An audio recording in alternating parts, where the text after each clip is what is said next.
Alpha Sessions with Alan Joyce. Well, this is the Alpha Sessions. I'm Alan, and with me today, I'm very pleased to be joined by Phil Maguire. Thanks for coming to Radio Brockley. Yeah, thanks for having me. And welcome along to the Alpha Sessions. Lots to ask you about, and you've done an amazing live set today. I really appreciate that, and I'm looking forward to sharing those songs later on during the course of this session. So let's take you back. You're obviously a folk singer. Tell us about your influences growing up. Who were you listening to as you grew up listening to music? Well, when I started out, I guess I always remember there was a moment when I said to my dad that I wanted to get into rock and roll music when I was about 11, and he gave me 3 CDs. He gave me Jimi Hendrix's BBC Sessions, Sticky Fingers, Stones, and Travelogue, J.J. Cale. Wow. And then that started me off on that road that then just sort of took me all the way through. I mean, obviously I grew up with like Beatles and Cat Stevens and stuff like that playing in the house all the time. But then I sort of found my way to Dylan, obviously. It was like the big moment when I was 14, around that time. And then I just sort of continued on from Dylan is a great starting point. I was going to say, I would have put money on the fact that Dylan featured fairly heavily exactly. in there somewhere. Yeah. He had to be there at the beginning of it all. But then I think...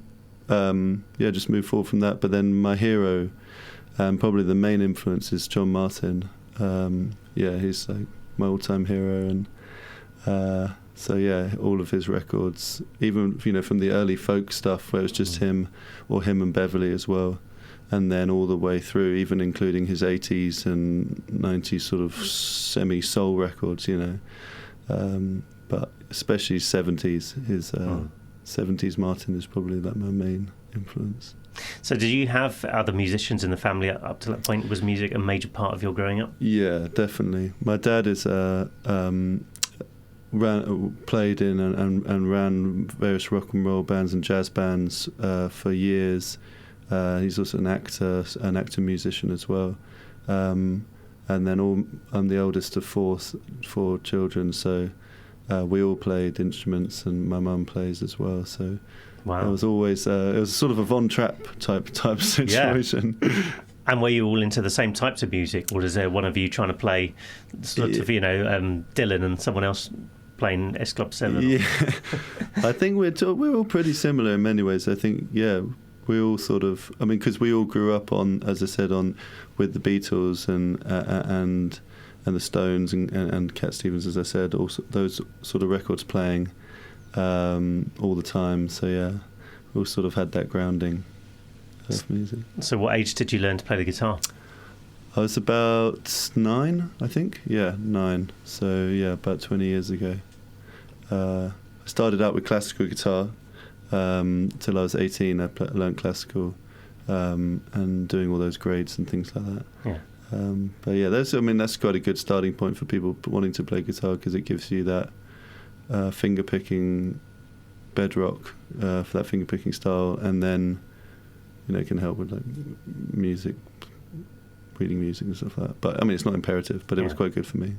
And at that stage, were you sort of playing alongside your family, perhaps sort of covers of Beatles and Dylan tracks and things like that, were you? Yeah, I think so. I think we were just every Christmas or any time really, but especially at Christmas and things like that, my dad would get us all the instruments out and we'd all play together. But I was always doing that kind of stuff. Are there still DVDs of that in evidence hidden away somewhere? Yeah, I think you can delve into the archives and find some sort of whole family church in some church performing some sort of song arranged by my dad. Brilliant. We won't ask to hear that. Yeah. Maybe we'll save that till next time. One day. Yeah, exactly. So at what point did you start songwriting? I think when I sort of migrated away from classical music, playing classical music, I taught myself chords, because I didn't really have much concept of chords. I was just used to reading sheet music and playing, Segovia and things like this. So, maybe like 14. Probably with the arrival of Dylan in my life, I started to just teach myself chords. Although obviously I knew the notes, but I didn't in my lessons. I wasn't taught chords. I wasn't told sort of rock and roll. Yeah. So probably 14. I started writing pretty primitive, juvenile sort of songs, And then when I was 15, I think, I got for Christmas like a little 8-track, little Boss 8-track recorder or something like that. Yeah, that then me and my mate Lawrence formed a band or duet. We thought we were going to be Simon and Garfunkel, and we just would come home from school and just record with our like rapidly breaking voices into this into one mic into this 8-track. You have to pitch them down about a year later. Exactly. Yeah. So what's your songwriting technique? Obviously with Dylan, it's all about lyrics first, isn't it? So are you very much a lyric first person when you start songwriting? I'm actually not. A lot of friends of mine who are musicians, I know that they are like always writing, in their notebooks and always writing on the go, and sort of more like starting with poetry and then putting poetry to music. But I'm pretty the opposite to that. I write the music first, and I feel like the words will then come through with what the music feels like. So I'll just be playing around, just messing around on the guitar until something cool, what I feel is cool, comes through, and then I just will sing nonsense or just vowel sounds, maybe not even actual words, to find a melody, and then just start singing words. And then at the end of the song I'll normally write it all down. So I rarely go the other way, which is maybe a bit more conventional to go that way. And sometimes it can be annoying because you forget what you're doing because you're not writing it down, which is probably not very sensible. But do you know straight away that you're onto something? You'll get a hook and you think, right, this is it. I'm gonna write a song now. Yeah, I think once because so many times I'll write and it'll just be the what's coming out of the guitar. I'll just be like, it's just not really I'm not really vibing with it. But once I feel like I'll get excited initially about the guitar part, and then the words will come from that. But I mean, the words are very important to me and the lyrics are very important, but I feel like I can't really get into the words if I don't have the sound for them to go with. Sure. And your bio actually says that you're particularly into storytelling and drinking songs as well. So do you like to have a drink when you're doing your songwriting? I think it's important. Yeah. You know what they say. But I think I do like to be in sort of on my own normally, where I can sort of focus but relaxed as well in a relaxed environment. And those storytelling and drinking songs, I feel like I don't know what I'm a big fan of traditional folk music, so which is a lot of field recordings. A lot of these field recordings were collected in pubs, by people like Cecil Sharp or actually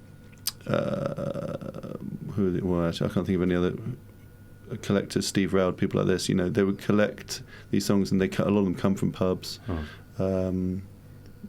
where folk, well, not even folk collectives at that time. This would just be people, just local people coming together and singing songs that I guess we would now see as a folk collective, but back then it was just in the pub.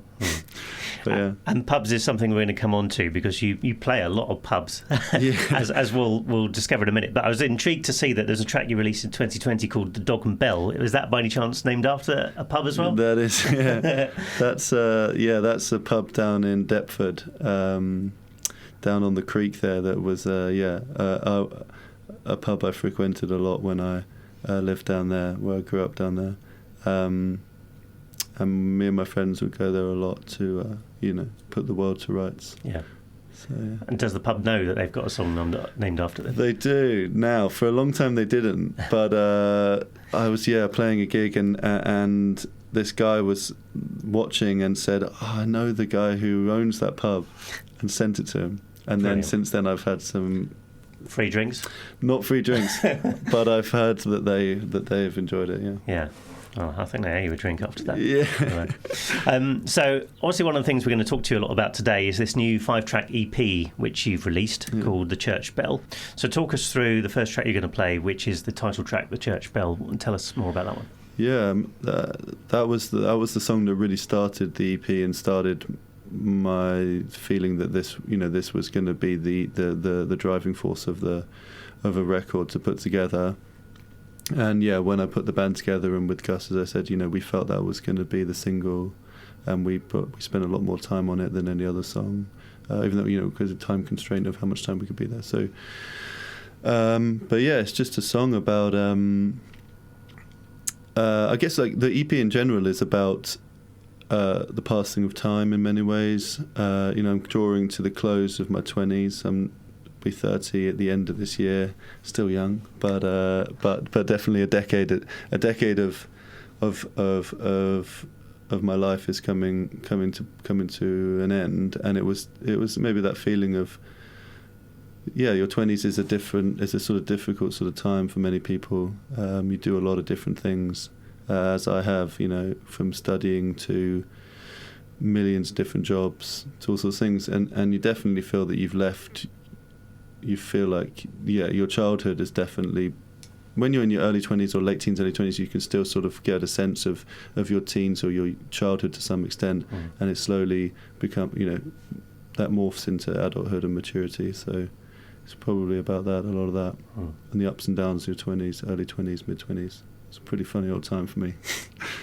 I could recommend the 30s, by the way. They're good I'm times. looking forward to it. Yeah.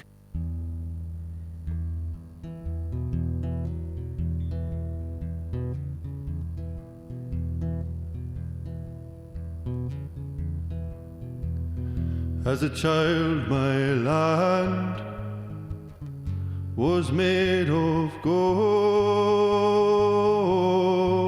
and silver.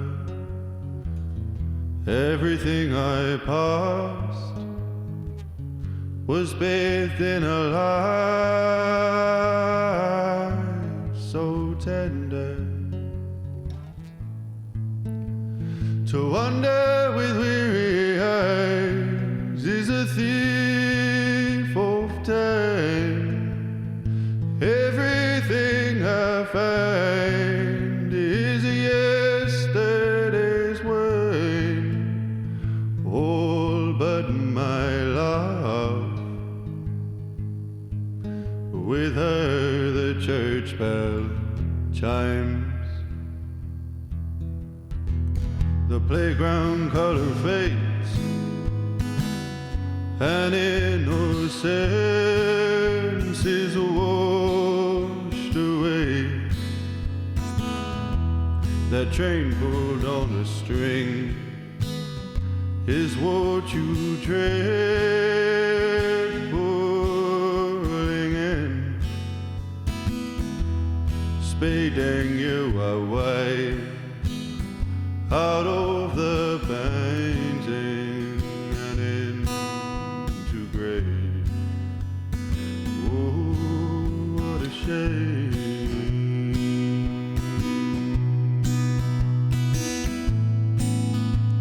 So one day with weary eyes is a thief of time.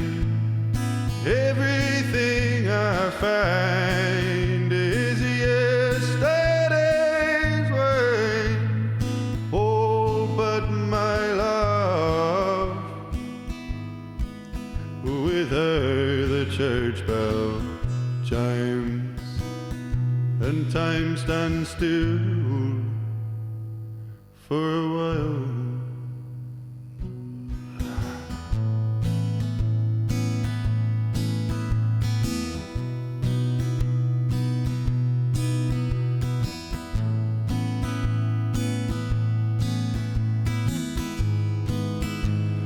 Well,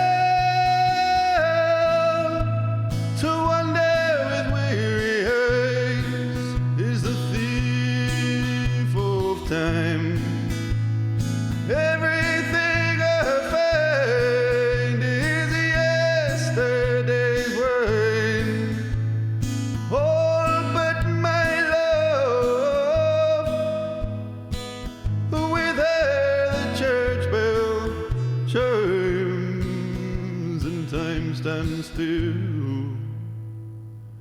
for a while. The Alpha Sessions with Alan Joyce. There's a track on the EP, Dance Like a Lighthouse on the Coast. I mean, that is a proper drinking song, that one, isn't it? Yeah. Tell us about that one as well. That was actually a very old. That was probably the oldest song on the EP. I wrote that back in 2019, just before the pandemic. And yeah, that was like, it's a bit of a nod to like just classic traditional, but sort of foot stomping, sort of thing. So yeah, it's sort of a fun little song about that you can. When I was recording it, I was always saying like I want it to be really raucous and feel like you're in some sort of Port Plymouth pub in 1800 and something, and everyone's like on the tables and cheers and glasses above the Reds. I mean, be honest, did you think a few shandies when you sung that one? Yeah, that was definitely. I mean, there was a great thing when we were recording that at the end of the lane, there's a 13th century pub called the Hatchet, which is an extraordinary pub that I've actually played in since recording there, and it's an amazing pub. So we would go, we'd do some recording in the day, and then we'd go to the pub, come back, and then we're well lubricated to get the take. Yeah. Brilliant. It sounds fantastic. Yeah. Do take a listen to that on the EP as well. So let's talk about collaborations. Well, first and foremost, have you done any songwriting with other artists, and is it something you'd like to do? It's definitely something I'd like to do. I haven't done a huge amount of it, really. Always being sort of, a solo performer. In my own music, I've not really done much songwriting with other people. When I was in a band, we put one or two songs together that were written together to some extent. But I haven't done too much of it. I've done a lot of performing, or not a lot, but a fair bit of performing with other people. But it's definitely something I'd like to do.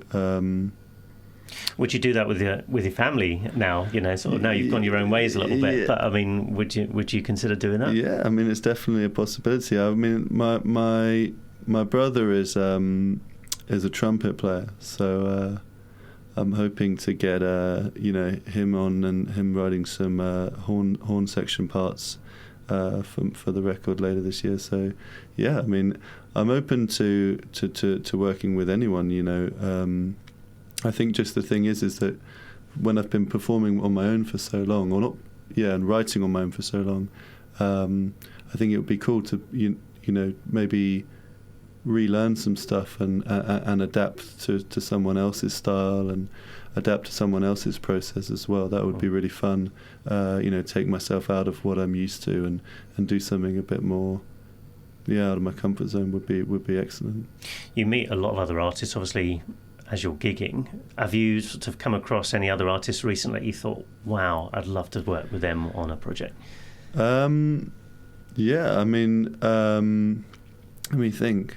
I mean, maybe one day we will. I'm not sure, but the chap I mentioned who I went to go and see, who put me in touch with Gus to do the recording. We did a little mini tour last month. So I guess we weren't maybe playing together, but we were sort of supporting each other around a few venues in the Midlands, sort of Midlands, Cotswoldsy into Wiltshire sort of area, with one person playing before the other person next coming after, and then vice versa. So maybe not, we weren't performing together as such, but we were on the road together, and supporting each other in that capacity. So that was really fun. But yeah, I'd be really open to doing some performing with other people, in some form or other. And what would be the absolute dream collaboration if it was literally you could have anyone performing alongside you at a gig, dead or alive, even, who would be the ultimate? So I mean, someone that I absolutely love is Johnny Flynn. So I mean, I just have always adored his music, and I know that he's a big influence on a few of my friends who play as well. So yeah, he would. it would be pretty cool to play with him. I think that would be a good one. I mean, you could say so many people. There's so many people, but I think because he's performing at the moment, he's bringing out extraordinary records. He just brought out that record last year with Robert McFarlane, and yeah, it just seems like a real cool dude. So it'd be great to play with Johnny Flynn. That'd be excellent. Fantastic. We're going to talk more about gigs in a moment, but let's have a listen to the second track of yours, The Heather and the Gorse. Tell us about this one from the EP. This is a sort of not really a cliche, but it's sort of it's about coming home. And as I was talking about before, in my 20s, there was a number of years where I was sort of wandering around trying to find some sort of foothold in life. Doing all sorts of different jobs, and playing and trying to find my feet with playing. This is probably like 2015, 2016, 2017. So yeah, I'm between the ages of sort of 22 to 25, something like that. Those sort of ages.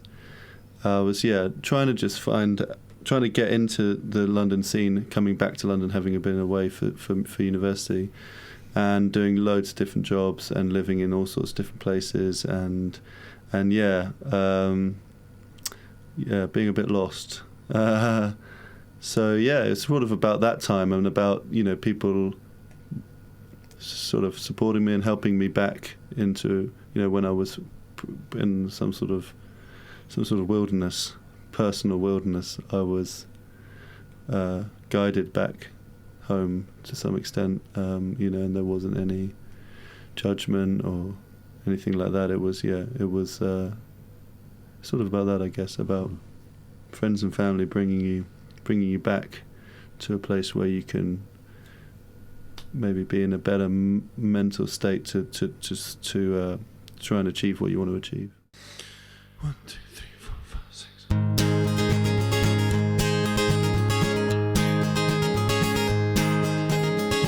Oh, I'll be home in the morning, and I will sit down by the fire,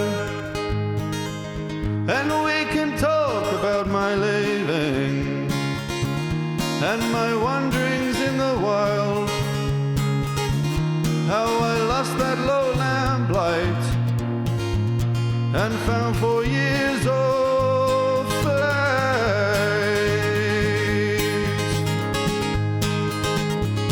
I thought I'd bed down with the birds, and I would turn and show the world,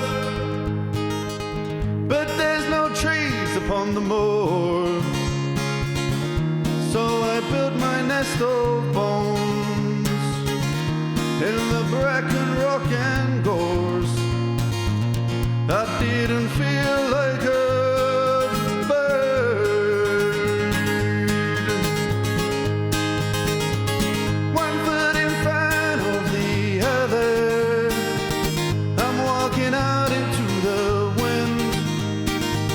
I'm crawling out of the heather where I had vowed to bed right in. I'm off to see my old mother. I'm gonna tell her where I've been. I'm gonna tell her where I've been.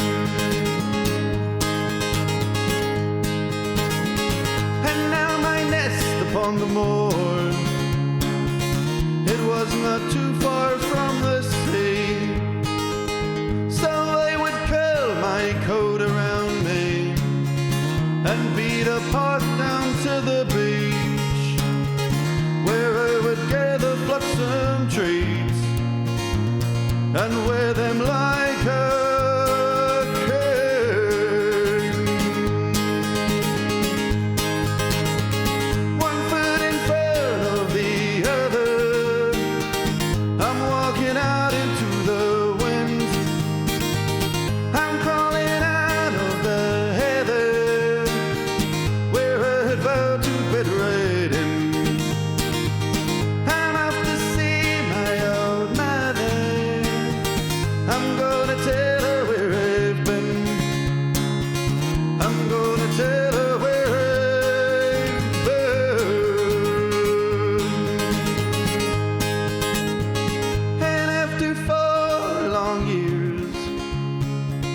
I bore a bitter snarl, and all that pouring at the ground had left my hands all gnarled. All I had been was gone, and I needed to return. Hey. And as I made my way down into the town, I could hear them say, bring him out the storm, come on in, get warm, and don't be sorry.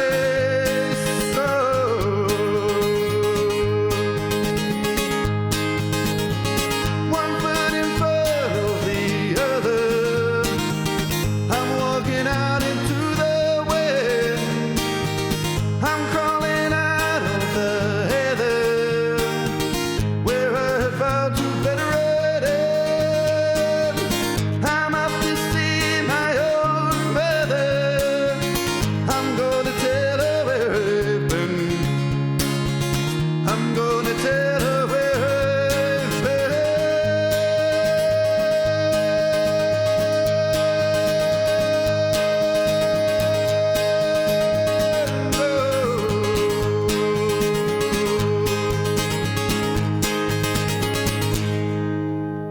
The Alpha Sessions with Alan Joyce. Okay, let's talk about gigs then.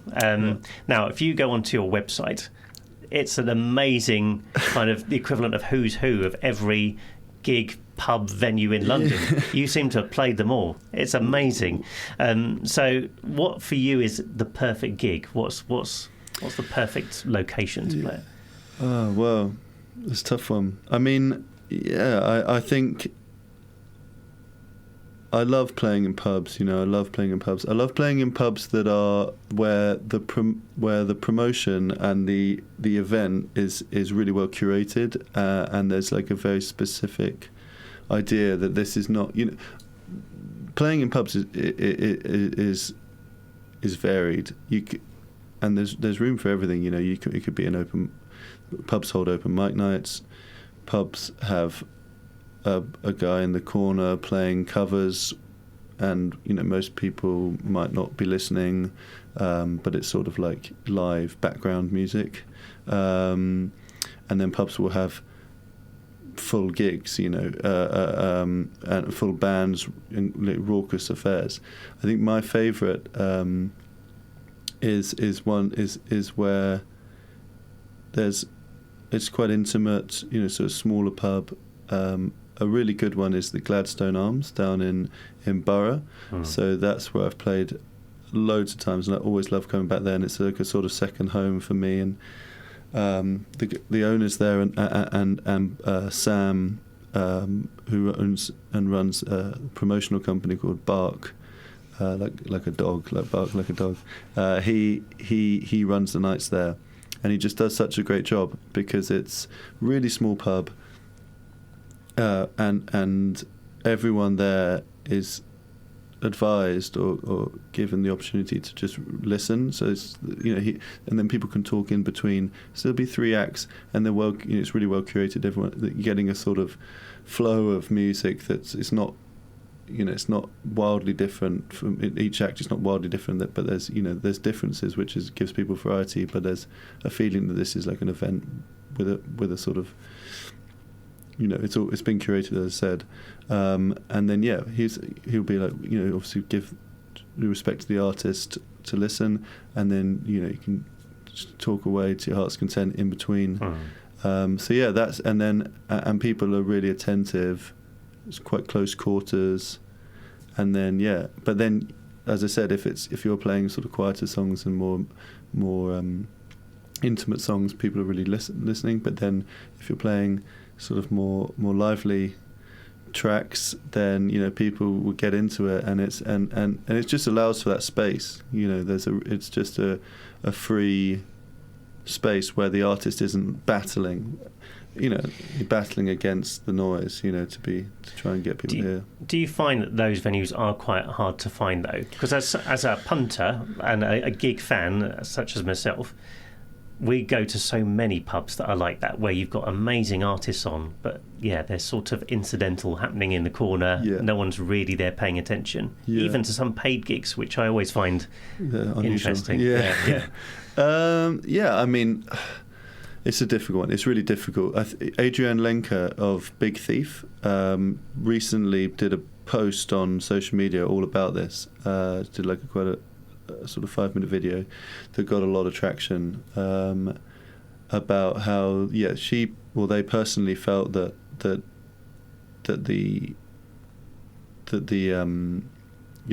about the fact that the artist is sort of bearing their soul, and they're giving what they have to give, and they're giving it out, and that there needs to be some sort of understanding that that's what they're doing, and they're not just there just having a laugh in the corner. They're actually sort of bearing their soul to whoever, and so there's this idea that that needs to be respected, and I do really agree with that.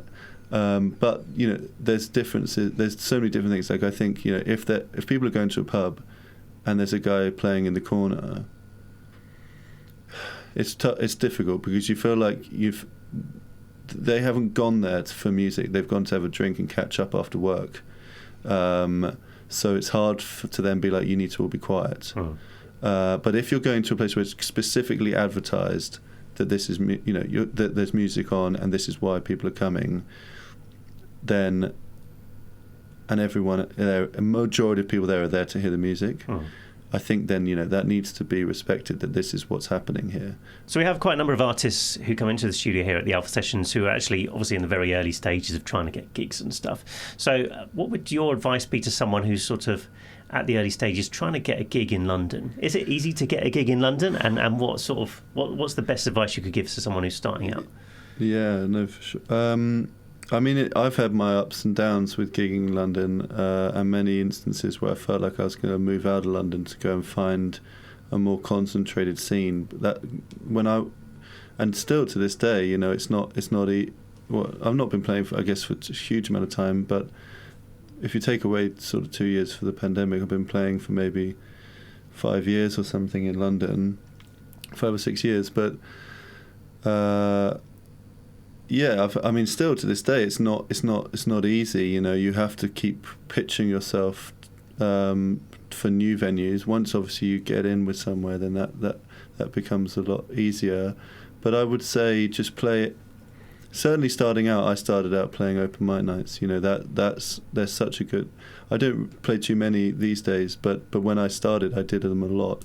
And they're great for a number of reasons, because you get to know they're good for practicing your songs, but you get to meet a lot of other people. You get to meet so many musicians, and then that can be your springboard to other things.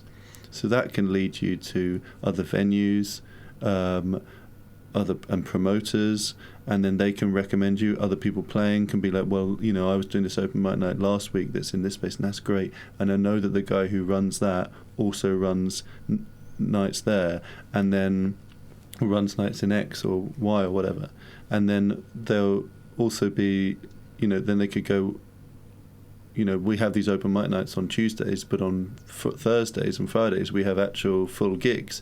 So then if you perform and they like your stuff, then they, more often than not, they'll be like, you should come and do a set on Thursday, and that's like a half-hour set and maybe paid, or hopefully paid. So that's, I'd say, start out in open mic nights, definitely, and just try and get.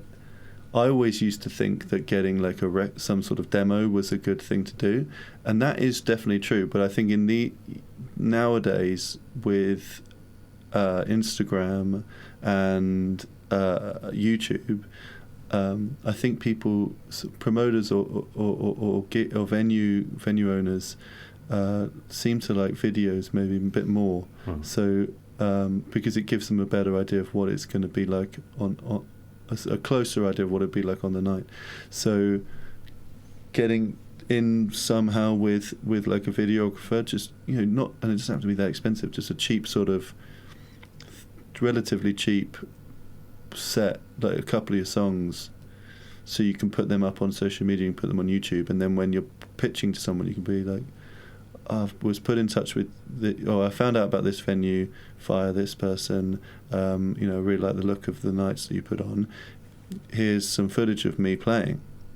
So just before we finish, you've got plans for a new album, I believe, later on in the year. Tell us about that. Yeah, so that's going to be with back again with Gus, out in Wiltshire. Going to do a full length album. I felt like I considered maybe doing another EP, but I was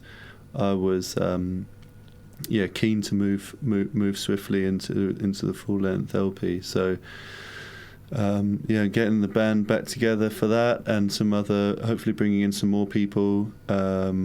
Going to try and get some added instrumentation. That was the EP was like pretty classic on the instruments, on the folk album instruments, but want to bring in some horns hopefully, and some strings and things like that. So I'm really looking forward to that, and it's going to be I think it's going to be more of a continuation of the Church Bell and Heather and the Gorse, that sort of feel. Probably Heather and the Gorse, it's like to take that idea of that sort of quite fast-paced foot stomper album. We like that. And there's a track as well that you've performed today that is hopefully going to be on the album, isn't it? Yeah. Valley of Dreams. Tell us about that one. Yeah. So that's going to that I'm hoping for that to be on there. I'm sure it will be. That was written. I wrote that about a month ago. Yeah. And it's going down really well. I've played it live about 4 times. So it's getting. It's of the new ones that people are seeming to enjoy, which is really beautiful. That's it's going to have that sort of feel. So if people like that, then that gives them some idea, maybe. Well, I'm hoping that I'll get to see you live at some point soon, because judging by what I've heard today, it is brilliant. And thank you. Looking forward to hearing the new album. So if people want to find out more about you, where can they find you online? Yeah, they can go to my website, which is philmaguiremusic.co.uk, and Spotify and Instagram and Facebook and Twitter and all that is Phil Maguire Music. That's they can go social, or they can go on the socials, or on the website and Spotify and all that. So it's all over the internet. Fantastic. Phil, thanks very much for coming down. Thank you so much. It's been a pleasure. Yeah, thank you.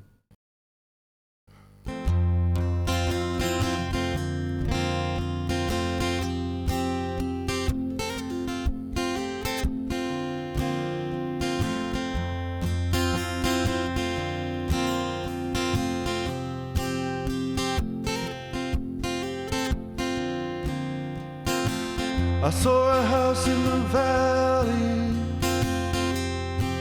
It was nestled by the old mill. I saw my love in the doorway. She could see me moving slowly high upon the ridge.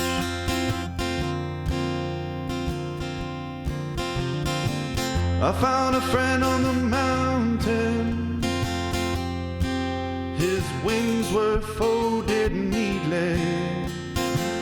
I could see he'd been traveling, but he stayed as my companion right along the way. Oh, look, there stands your darling. She loves you for your rambling. Oh, guide me down from here. I'll follow without fear.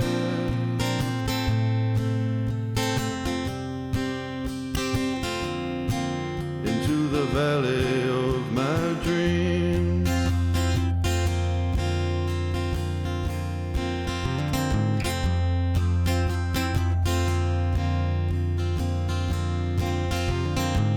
I was drinking with fervor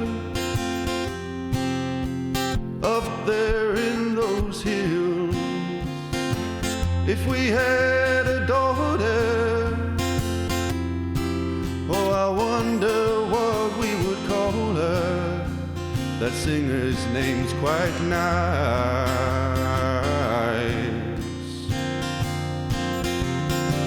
My lover too goes a-roving. It was she who carved this valley. I'll join her in her farming. Yes, dreams take hold of everything. That's how it's meant to be.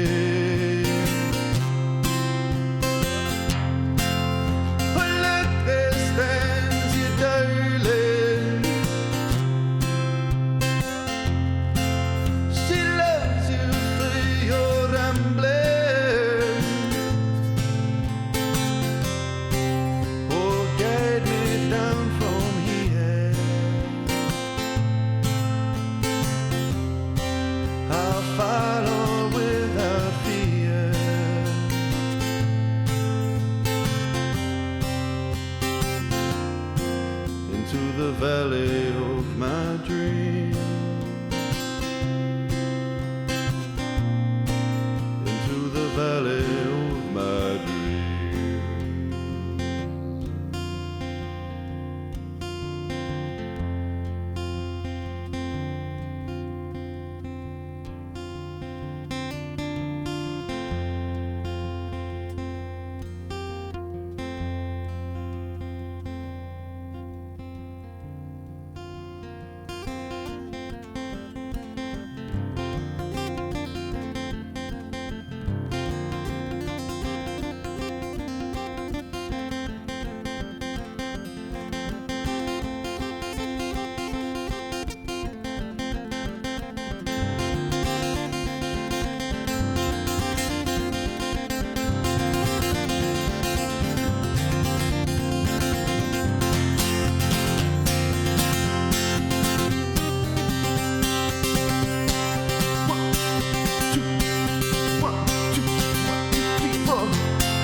Down from here, I follow without fear into the valley of my dreams. Yep. But if distance you daily, she loves you for your rambling. Will guide me down from here. I follow without fear to the valley of my dreams. Yep. But if distance you daily, she loves you for your rambling. Oh, guide me down from here. I follow without fear